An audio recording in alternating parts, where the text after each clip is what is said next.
Devi Ahilya hospital and research centre को बड़ी राहत देते हुए इंदौर हाईकोर्ट ने अस्पताल को अपनी सेवाएं जारी रखने का आदेश दिया है। कोर्ट से मिली अनुमति के बाद संचालकों ने साजिश के तहत संस्थान को बदनाम करने का बड़ा और संगीन आरोप लगाया है। प्रेस वार्ता लेकर अस्पताल प्रबंधन ने अपने साथ हुई एक तरफा कार्यवाही को मनमानी बताया है। देखिए ये रिपोर्ट। देवी अहिल्या कैंसर अस्पताल की तकनीक को मिली अनुमति। प्रशासन की कार्यवाही के बाद संचालकों ने बताई सच्चाई। हाईकोर्ट से अस्पताल को मिली राहत। दरअसल हाईकोर्ट ने इस मामले को दो टूक में अस्पताल के विरुद्ध प्रशासन द्वारा मनमाने ढंग से की गई अवैध कार्यवाही बताते हुए प्राकृतिक न्याय के सिद्धांतों का उल्लंघन बताया है। संस्थान के निदेशक अजय हाडिया ने मीडिया को बताया कि इलेक्ट्रो होम्योपैथी की शान Devi Ahilya hospital and research centre पिछले 5 वर्षों से कैंसर मरीजों की सेवा में अद्भुत योगदान दे रहा है। इसकी पहचान राष्ट्रीय स्तर से लेकर अंतर्राष्ट्रीय स्तर तक बहुत ही विश्वसनीय रूप में विकसित हुई है, लेकिन बावजूद इसके एक तरफा कार्यवाही कर अस्पताल के खिलाफ साजिश रची गई। देखिए, देवी अहिल्या हॉस्पिटल पिछले 2003 से चल रहा है और हम 2019 से कैंसर का इलाज कर रहे हैं और इसकी जानकारी मध्य प्रदेश सरकार को, केंद्र सरकार को और स्वास्थ्य विभाग सभी को है। परंतु स्वास्थ्य विभाग को ये पता है कि इलेक्ट्रोपैथी के द्वारा मध्य प्रदेश नर्सिंग एक्ट में पंजीयन आवश्यक नहीं है और इलेक्ट्रोपैथी चिकित्सा पद्धति में इलाज किया जाने की अनुमति राज्य सरकार ने, केंद्र सरकार ने दी है, हाईकोर्ट ने दी है, सुप्रीम कोर्ट में दी है। इसके बावजूद भी स्वास्थ्य विभाग द्वारा, कलेक्टर के द्वारा हमारे विरुद्ध एक व्यवस्थापूर्ण कार्रवाई की गई और हमें हमारी बातों को सुना नहीं गया और एक तरफा कार्रवाई की गई।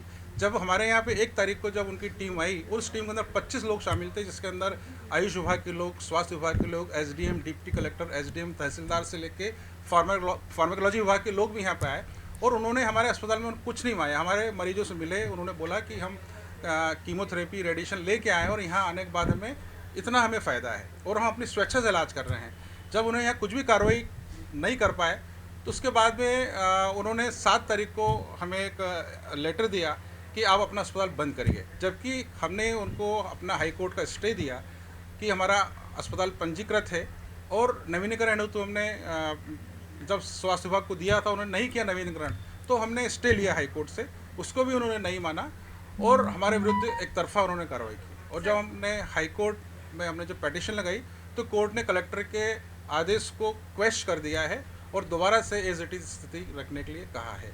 और सबसे बड़ी बात है कि स्वास्थ्य विभाग द्वारा हमारे अस्पताल की एक नकली सील बनाई और एक बैकडेट में लेटर बना के ये उन्होंने इंगित करने की कोशिश की कि हमने इनको एक शोकॉज नोटिस दिया है और नकली सील बना के अपनी डाक बुक कोर्ट के अंदर प्रस्तुत की। और हमारे द्वारा जब उस सील की जांच की गई तो पता लगा है कि वो सील नकली सील है। तो स्वास्थ्य विभाग इस प्रकार गिर के, इतनी गिरी हुई हरकत करके अस्पताल को बंद करने का उन्होंने प्रयास किया है। देखिए, इस मामले में कोर्ट ने तो हमारा फेवर कर ही दिया है, पूरे आदेश पेश कर दिया है। इस मामले में हम स्वास्थ्य विभाग पे, प्रशासन पे हम मानहानि का दावा लगाएंगे और एक 420 का केस भी लगाएंगे। ये जो सील है आप खुद देखेंगे कि उन्होंने एक नकली सील बनाई है बैकडेट के अंदर, ये नकली सील है, आप देखिए। और इसके अलावा ये जाँच रिपोर्ट है, ये हमारी ओरिजिनल सील है, ये नकली सील है। कितने वर्षों से संचालित? ये अस्पताल 2003 से संचालित है और हम कैंसर का इलाज। वहीं डॉक्टर अजय हाडिया का कहना है कि राज्य सरकार के आदेश जिसमें स्पष्ट रूप से उल्लेखित है कि इलेक्ट्रो होम्योपैथी में चिकित्सा कार्य हेतु Madhya Pradesh nursing home act 1973 की धारा में इलेक्ट्रो होम्योपैथी चिकित्सकों को पंजीयन की आवश्यकता नहीं है। इलेक्ट्रो होम्योपैथी के बारे में प्रशासनिक स्तर पर यह जानकारी होने के बावजूद भी स्वास्थ्य विभाग द्वारा कलेक्टर को गलत जानकारी व रिपोर्ट देकर अस्पताल के विरुद्ध दुर्भावनापूर्ण अवैध कार्यवाही मनमाने ढंग से की गई थी।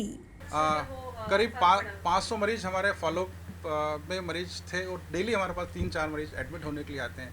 तो इस प्रकार सैकड़ों मरीज हमारे यहाँ इलाज लेने से बेचारे परेशान रहे हैं और कुछ 2 मरीज ऐसे भी हैं जिनकी हमारा इलाज नहीं लेने कारण उनकी डेथ भी हुई है। तो इसका जिम्मेदार निश्चित ही प्रशासन है, स्वास्थ्य विभाग के लोग हैं।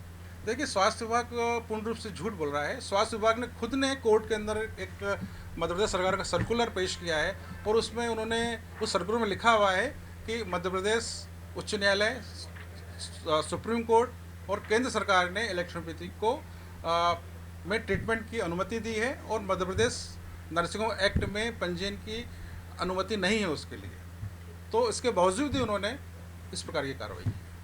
सेंटर के मुख्य कार्यकारी अधिकारी श्रीमती मनीषा शर्मा ने कहा कि इस साजिश के साथ Devi Ahilya hospital and research centre के विरुद्ध एक बड़ा मीडिया ट्रायल भी देखने को मिला है। इस ट्रायल से सबसे ज्यादा नुकसान कैंसर मरीजों को हुआ है। साथ ही उन्होंने हाईकोर्ट के आदेश का हवाला देते हुए कहा कि मरीजों को इस कार्यवाही के चलते हुई परेशानी से अब जाकर निजात मिली है। देखिए, ये तो जानबूझकर कार्रवाई की गई है शासन के द्वारा, और चूँकि आप लोगों के माध्यम से मैं बताना चाहती हूँ कि हम लोग जो काम कर रहे हैं वो कैंसर पेशेंट को हम ट्रीट करते हैं, और वो ऐसे पेशेंट्स हैं जो हर जगह से निराश हो चुके हैं, जिन्हें टाटा ने, एम्स ने और सब जगह से बोल दिया है कि अब आपका इलाज संभव नहीं है, और पेशेंट तड़प रहा है। जब घर में कोई व्यक्ति दर्द से तड़प रहा है, तकलीफ़ हो रही है उसको, तो हम देख नहीं सकते उसको, तो कहीं ना कहीं कोई ना कोई इलाज संभव अगर है तो वो हम ट्रीटमेंट कराते हैं। तो वो देवी अहिल्या हॉस्पिटल आते हैं और हम इतना अच्छा ट्रीटमेंट करते हैं, मतलब हमें बोलने की आवश्यकता नहीं है, हमारे मरीज खुद बोलते हैं कि हमें इस चीज़ से इतना फ़ायदा है, और एक जीने की आश उनके अंदर आ जाती है। लेकिन जो ये कार्रवाई हुई उससे दुख इस बात का है कि हमारे कई हज़ारों की संख्या में कैंसर पेशेंट पीड़ित हुए। हर रोज़ 4 से 5 पेशेंट, कोई बिहार से है, कोई जम्मू कश्मीर से है, कोई महाराष्ट्र से है, वो हॉस्पिटल के दरवाजे पे आया है और हम उसको देख नहीं सकते। एक माता पिता अगर अपने बच्चे को खाना नहीं दे सकता, भूख से वो तड़प रहा है, तो उसकी जो स्थिति होती है वो स्थिति हमने सहन की है 1 से 1.5 महीने में। कोर्ट ने हमें पूरी तरह से, जो हमारा हॉस्पिटल जिस तरह से पहले संचालित हो रहा था, कोर्ट ने बोला कि हॉस्पिटल उसी तरह से संचालित होगा, और जितनी भी शासन ने हमारे ऊपर आरोप लगाए थे एफआईआर दर्ज करने के या ये बंद करने के और ये हॉस्पिटल पंजीयन नहीं है, तो कोर्ट ने कहा कि सारे आदेश को निरस्त किया जाता है और हॉस्पिटल जिस तरह से पहले चल रहा था उसी तरह से सुचारू रूप से आप हॉस्पिटल चलाइए। इसके साथ ही संस्थान की ओर से कैंसर मरीजों के लिए हेल्पलाइन नंबर 9584040131 जारी किया गया है, जिससे उन्हें किसी प्रकार की परेशानी का सामना ना करना पड़े। Bureau report, MP news, Indore.